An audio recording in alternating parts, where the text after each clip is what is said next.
Le bar des supporters sur Maritima, bonsoir à toutes et à tous, bienvenue dans cet avant-match du Classico en ce vendredi 14 mars. Le PSG face à l'Olympique de Marseille, ça sera dimanche soir, un match pas comme les autres, nous a dit Roberto De Zerbi cet après-midi en conf de presse. Un match que vous allez peut-être vivre à la radio avec les commentaires de Karim Attab et de Jacques Bail sur Maritima. Salut les frérots, salut Karim. Salut les amis. Salut mon Jaco. Salut les amis. Conf de presse cet après-midi, Roberto De Zerbi et Valentin Rongier, et surtout petit retour express avant de rentrer dans les festivités. On était très contents hier de ce BDS organisé chez notre compère les Nissan Lestac, et on était très contents aussi de voir surtout Flo Thauvin et Smaïl Bouabdella participer à ce BDS. Oui, on avait organisé un truc qu'on pensait être cohérent et ça l'a été. On a eu de très belles paroles de Florian Thauvin, notamment, mais ça, c'était pas une surprise, qui a renouvelé son amour pour l'Olympique de Marseille. Quand un mec te dit que depuis qu'il a quitté l'OM, il a vu 90% des matchs, c'est que je pense qu'on ne peut pas le taxer de tricherie. C'est un véritable amoureux de l'OM. L'OM, c'est son club de cœur. Il n'a pas grandi dans la région, mais les 8 années qu'il a passées ici, ça l'a marqué au fer rouge. Donc voilà, il était très heureux, je pense, aussi d'être avec nous sur Maritima. Et pour Smaïl Bouabdella, c'était encore autre chose. C'est quelqu'un qu'on a l'habitude de voir quasiment tous les week-ends, puisque l'Olympique de Marseille joue régulièrement sur DAZN, donc on a compris aussi pourquoi il occupait cette place quand tu vois la capacité qu'il a à expliquer les choses, la facilité et l'empathie qu'il y met. Je trouve que le statut qu'il a aujourd'hui à DAZN, comme il avait à Prime Video, comme il avait à Mediapro, comme il avait à beIN, tout ça c'est extrêmement mérité. Jaco, dans quel état d'esprit tu es toi avant ce Classico, quelques jours après cette fameuse qualification historique du PSG à Liverpool? Qu'est-ce que tu veux que je te dise? Évidemment que je suis inquiet. Je suis inquiet sur la qualité de la prestation de l'Olympique de Marseille. Après, j'ai écouté la conf de presse du coach, de Valentin Rongier. Je pense que Valentin Rongier nous a dit que c'est vrai que c'est pas du tout la même équipe qui va affronter, avec aussi une façon de jouer différente. Mais c'est vrai que les 3 derniers matchs nous mettent pas en confiance, parce que même on rajoute régulièrement le match de Nantes qui a été difficile. Et Nantes, ça sera pas le Paris Saint-Germain. Donc aujourd'hui, cette équipe de Paris, elle fait peur parce que dans tous les secteurs de jeu, c'est puissant. Il y a beaucoup d'automatismes qui sont en train de se créer. Donc, effectivement, je suis dans un état d'esprit un petit peu inquiet. Karim, est-ce qu'on est plus en mode sincèrement, sur un malentendu, il y a la place 2, ou sincèrement, on risque de se faire éclater? Valentin Rongier, cet après-midi, disait en conf de presse, il faut jouer avec fierté et les regarder les yeux dans les yeux. Le Paris Saint-Germain est favori de ce match. Sur ce qu'il montre ces dernières semaines, ils sont au-dessus par rapport à l'OM. Mais après, un match de foot, ça reste un match de foot. Après, c'est sûr que j'ai beaucoup de respect, énormément de respect pour cette équipe qui réalise des choses qu'elle ne faisait pas auparavant. Mais elle a ses failles.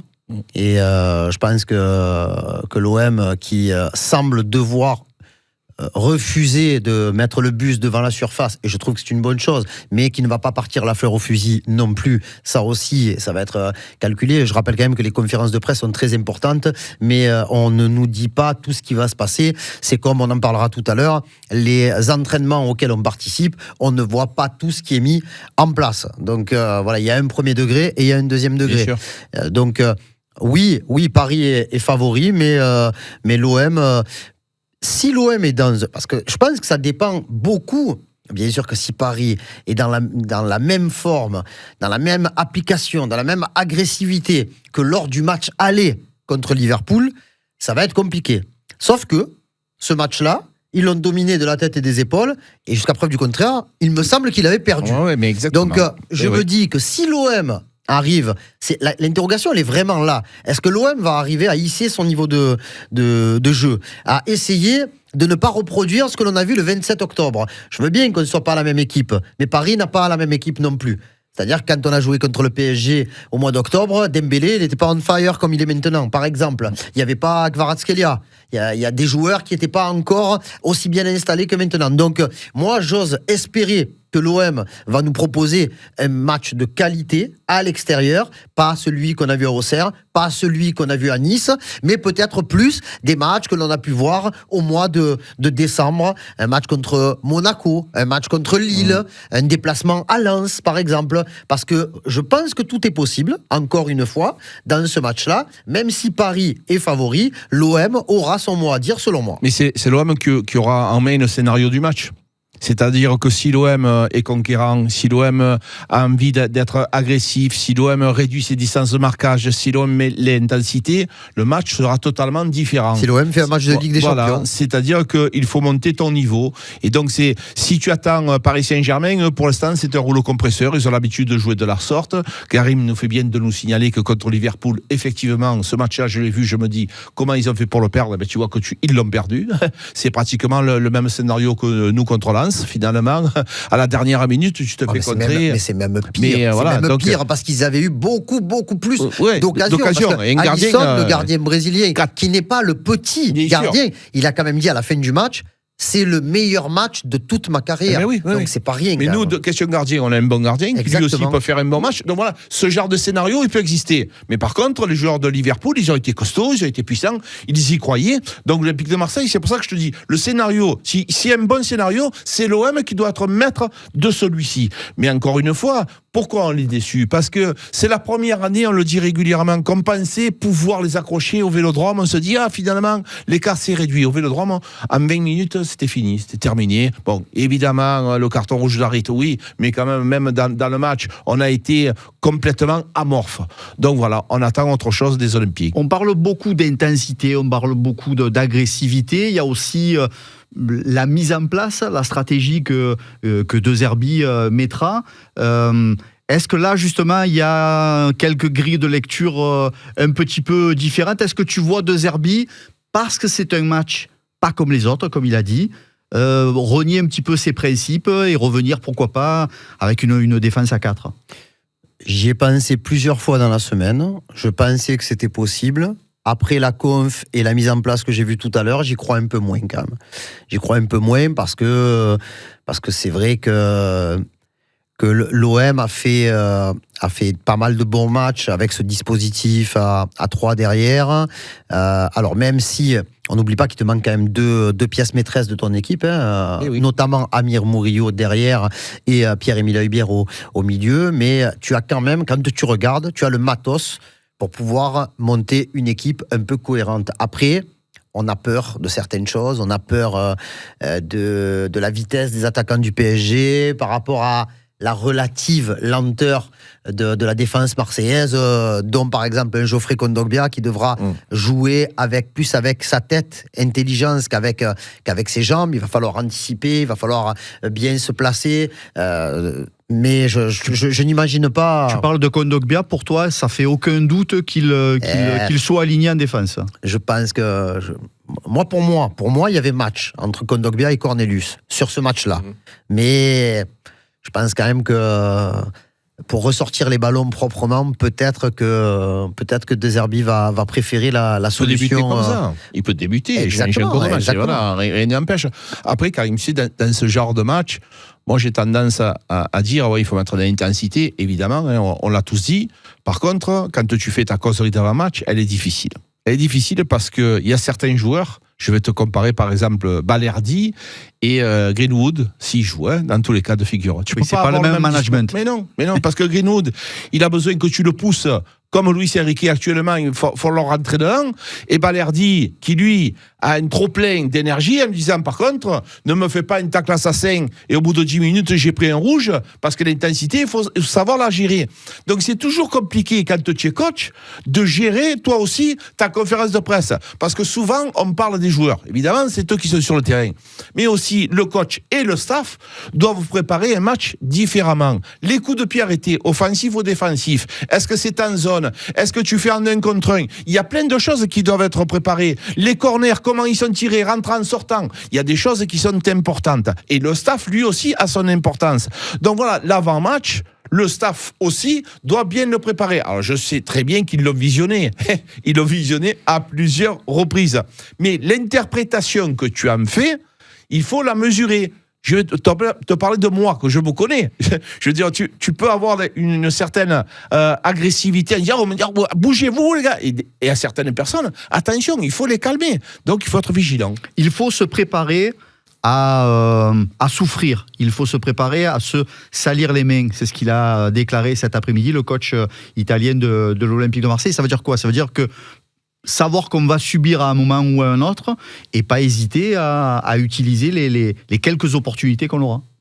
Moi, je pense que pour ce match-là, même si la configuration est vraiment différente par rapport à ce qui s'est passé au mois de septembre, mais il faut que tu sois dans le même état d'esprit que tu as montré à Lyon. C'est-à-dire, alors à Lyon c'était différent, il y avait eu une expulsion très rapide, tu t'es retrouvé à 10 contre 11, mais tu as subi énormément. Si Rulli a été l'homme du match et de loin, c'est peut-être le plus gros match de la saison de Geronimo Rulli, c'est pas pour rien, c'est parce que ça venait de tous les côtés. Le match de Rulli ressemble au match d'Alisson pour Liverpool contre le PSG, c'était pour ce Lyon-OM, donc quand on dit se salir les mains, c'est-à-dire ne pas compter ses efforts, essayer d'aller aider ton collègue quand il est en galère, quand il est en difficulté. N'hésitons pas à venir fermer à deux le côté, plutôt que de laisser en un contre un, je sais pas moi, si c'est Kvaratskhelia face à Lirola, à un moment donné, ne laisse pas Lirola en un contre un. Si tu as la possibilité, bien sûr, hein, il faut que soit le joueur le piston, soit le milieu de terrain qui sera plutôt dans la zone de droite, vienne fermer à ce niveau-là. Et après voilà, hein, c'est pas un match que tu joues à 100%. C'est un match que tu joues à 150%, si tu le peux, bien entendu. C'est pour ça que, quand on a parlé la semaine dernière de les joueurs étaient pas à 100%, qu'on a semé le doute dans l'esprit de certains supporters, je n'ose pas imaginer une seule seconde que les joueurs ne soient pas en forme, ne soient pas hors de fatigue par rapport au fait que tu n'aies qu'un match à jouer par semaine. Le PSG a joué en faisant tourner samedi dernier contre Rennes, ils ont gagné 4-1. Après, ils ont joué en faisant un peu moins de tourner, mais il y a quand même eu des remplacements importants mardi soir contre Liverpool à Anfield Road, où ils ont joué 120 minutes, plus la séance mentale des tirs au but. Bien entendu, quand tu es qualifié, la semaine elle est beaucoup plus légère. Eux, ils sont, j'exagère, ils sont pas à l'hôtel en short et en claquette. Hein. Ils préparent le match, ils savent qu'il est très attendu par leurs supporters, ils veulent garder leur invincibilité en Ligue 1, ils veulent mettre le deuxième à 19 points en cas de victoire du Paris Saint-Germain, ce qui paraît tout simplement énorme, mais ils ont des failles. Et ces failles, il faut les exploiter par rapport à un bloc d'ensemble. Il faudra, comme dit souvent Jaco, hein, le diable se cache derrière les détails. Là, c'est plus que des détails qu'il va falloir soigner pour essayer de faire une belle perf. Justement, tu disais quelque chose d'intéressant, notamment hier soir dans le BDS. Tu disais que peut-être pour un match comme celui de dimanche, dispenser peut-être de certaines tâches défensives les attaquants pour qu'ils soient plus frais et qu'ils utilisent au mieux les rares opportunités qu'on risque d'avoir. Mais oui, parce que tu as besoin de lucidité. Dans ce genre de match, tu n'auras pas beaucoup d'occasions. Et si tu as fait beaucoup d'efforts, tu n'as pas la lucidité nécessaire pour mettre le ballon au fond. Donc voilà, moi personnellement, ce sont des joueurs qui ont besoin de beaucoup d'attention et qui ont peut-être pas beaucoup d'occasions de marquer, de scorer. Et donc pour pouvoir scorer, il faut que tu sois prêt dans ta tête, être le mot provençal, c'est à la Gachon. Comme on a pu le faire Mopé contre Monaco, être le moindre petit ballon, la moindre petite occasion, être là, avoir les capacités de mettre le ballon au fond. Mais si tu fais 50 aller-retour et que tu es épuisé défensivement, eh ben tu n'auras pas cette lucidité. Donc voilà, c'est un match compliqué. Mais en plus, ce genre de match, tu dois le dédramatiser. C'est-à-dire que le coach, c'est un match où finalement, les gars, j'ai envie de vous dire que même si on le perd, il n'y aura pas le feu au lac parce que tout le monde s'attend à une défaite. Donc jouez tranquille, jouez libéré, jouez votre football, régalez-vous. Quand on est footballeur, c'est le genre de match que l'on rêve contre une très grande équipe dans un stade archi-comble avec une belle ambiance. Amusez-vous, faites-vous plaisir. Et peut-être qu'en vous faisant plaisir, peut-être qu'il y aura forcément peut-être un résultat. Et nous, on serait satisfait d'un match nul ou même d'un bon contenu. Les gars, ça serait pas offensant de dire si l'OM perd 1-0 avec un superbe match, eh ben je me dis, voilà, on est revenu revenus à notre meilleur niveau, ils nous ont battus, ils sont meilleurs que nous, mais on a retrouvé notre énergie, c'est important. Ce sera un match particulier pour Adrien Rabiot. On a posé la question justement à Valentin Rongier de savoir s'il était dans un état de fébrilité mentale. Visiblement, c'est pas le cas. Enfin, en tout cas, c'est le retour de Valentin Rongier. Après, voilà, moi je suis pas un proche d'Adrien Rabiot, mais quand je le vois, quand j'ai pu discuter plusieurs fois avec lui, j'ai pas l'impression que ce soit quelqu'un qui soit facilement ébranlable. Il a de l'expérience, après avoir été le duc de Paris, c'est le duc de Marseille maintenant. Il est dans un truc où il sait.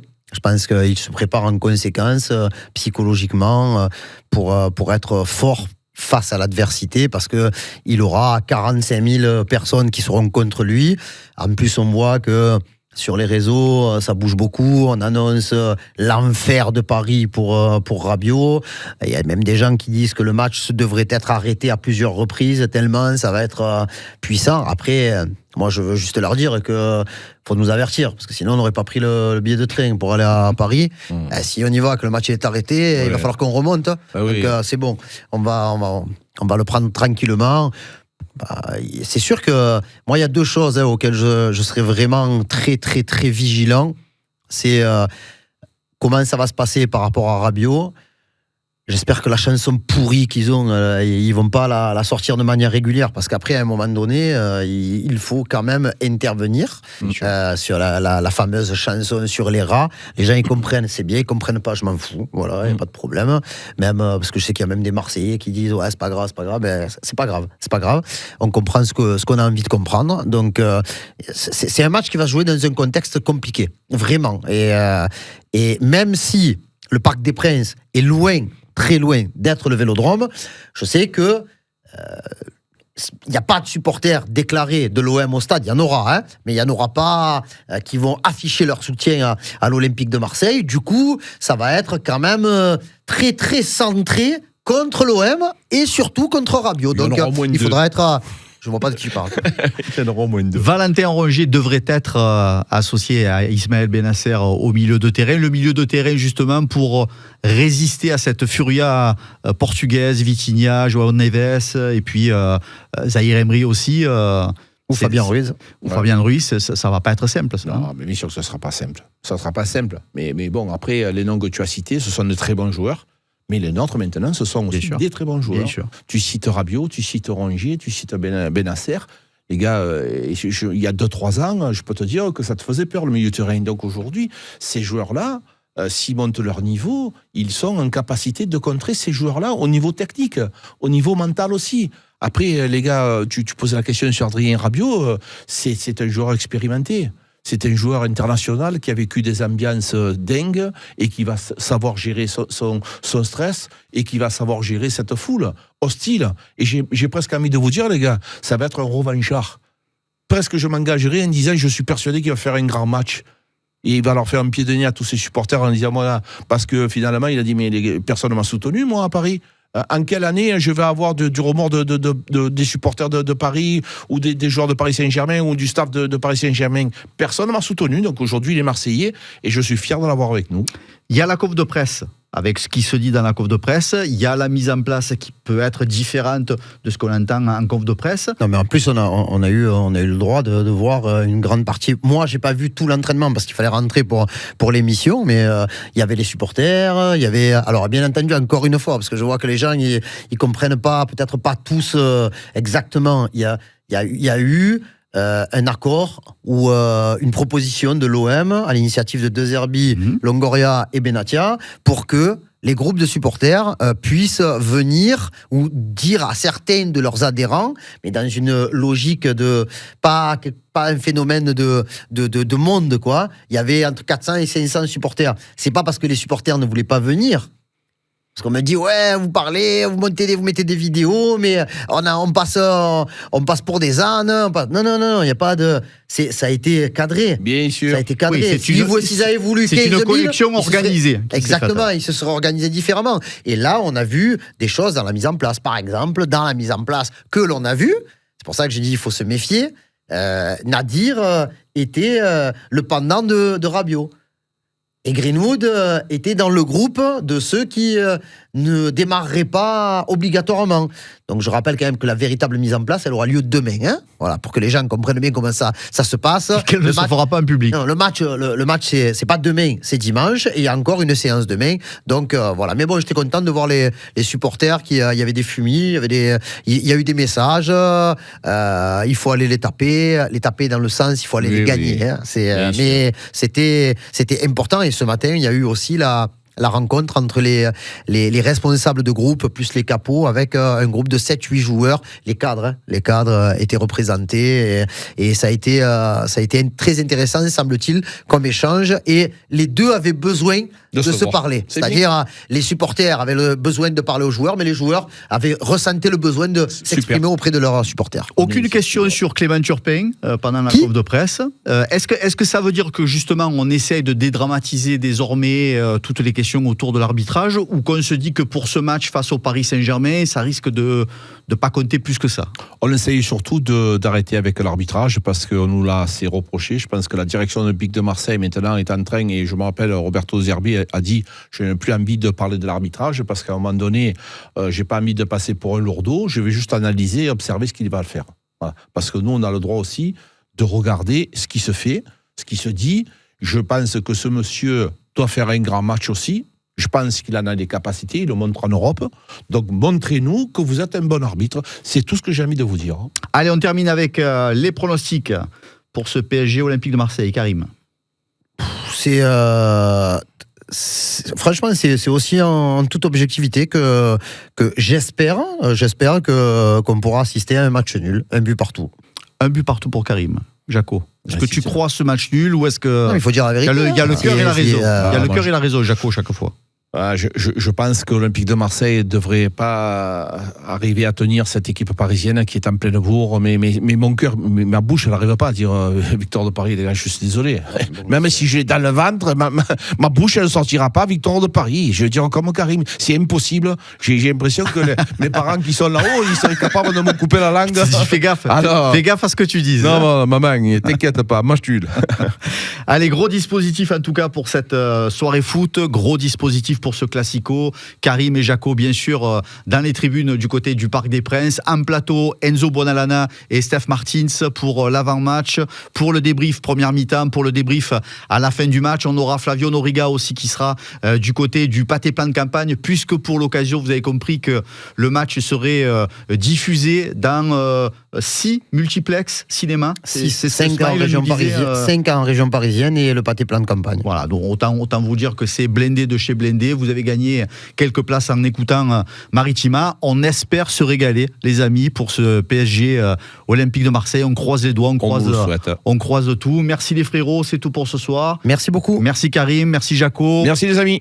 Bon match, allez l'OM, à dimanche pour la grande soirée football sur Maritima.